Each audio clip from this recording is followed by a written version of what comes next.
Hello, here's SWC team, and you are watching a video digest in which we share the most important events in the history of string transport and SWC over the past weeks.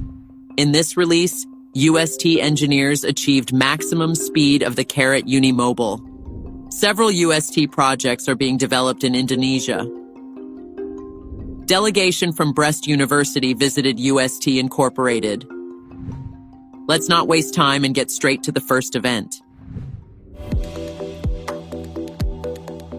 Specialists of UST Incorporated has developed a traction power supply system for transport flyover with a semi-rigid track structure. This development will allow the unimobile to reach speeds of 100 kilometers per hour and above.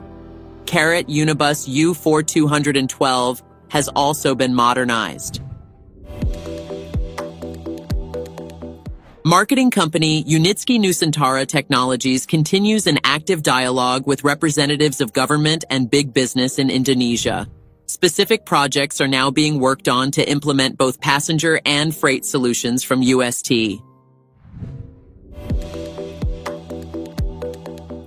Representatives of Brest State Technical University visited the office of UST Incorporated. Rector Sergei Kasparovich and his colleagues were told about the specifics of the company's work and the activities of the production complex.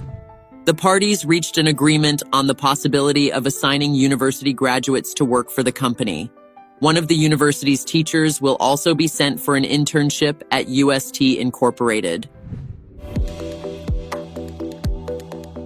That was the main news for today. Please do put your likes and leave your comments for this release. See you!